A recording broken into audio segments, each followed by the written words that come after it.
வணக்கம் நண்பர்களே. நடிகர், தயாரிப்பாளர், இயக்குனர் என சினிமாவில் பன்முக திறமை கொண்டவர்தான் எம்ஜிஆர். அரசியலில் முதலில் திராவிட முன்னேற்ற கழகத்தில் இருந்தவர்.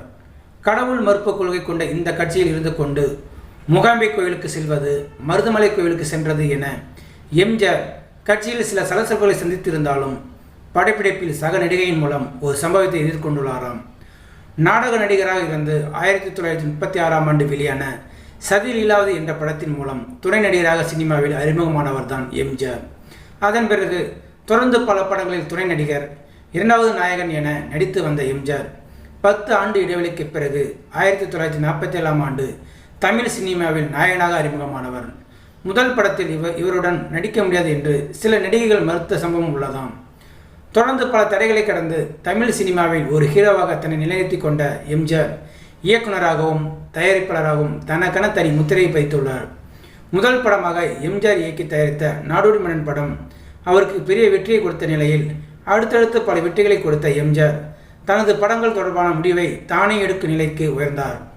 இதனிடையே அடிமை பெண் திரைப்படத்தின் ஷூட்டிங் நடந்தபோது அந்த படத்தில் நடித்த நடிகை ராஜஸ்ரீ திருப்பதிக்கு சென்று சாமி தரிசனம் செய்துள்ளாராம். அதன் பிறகு மீண்டும் படப்பிடிப்புக்கு வந்த அவர் யூனிட்டில் இருந்த அனைவருக்கும் லட்டு கொடுத்துள்ளாராம். ஆனால் அவர் எம்ஜிஆருக்கு மட்டும் லட்டு கொடுக்கவில்லையாம். இதை கவனித்த எம்ஜிஆர் ராஜஸ்ரீயிடம் எனக்கு ஏன் லட்டு கொடுக்கவில்லை என்று கேட்டுள்ளாராம். இதை கேட்ட ராஜஸ்ரீ, இது கோவில் பிரசாதம், உங்களுக்கு கடவுள் நம்பிக்கை உள்ளதா, லட்டு கொடுத்தால் சாப்பிடுவீர்களா என்று எனக்கு தெரியாது, அதனால்தான் தரவில்லை என்று சொல்ல, எனக்கு பக்தி இல்லை என்று யார் சொன்னது என்று கூறிய எம்ஜிஆர் உரிமையுடன் அவரிடமிருந்து லட்டை வாங்கி சாப்பிட்டுள்ளாராம். ஸோ நேயர்களே, இந்த வீடியோ பார்த்துருக்க நீங்கள் வீடியோ பிடிச்சிருந்தால் லைக் பண்ணுங்கள், ஷேர் பண்ணுங்கள். வீடியோ பற்றின கருத்துக்களை கமெண்ட் பாக்ஸில் கமெண்ட் பண்ணுங்கள். அப்படியே பக்கத்தில் இருக்கிற பெல் சிம்பிளை கிளிக் பண்ணுங்கள். அப்போ தான் நான் போடுற வீடியோ அடிக்கடி வந்து ரீச் ஆகும். மறக்காமல் சேனலை சப்ஸ்கிரைப் பண்ணுங்கள். தேங்க்யூ. வணக்கம்.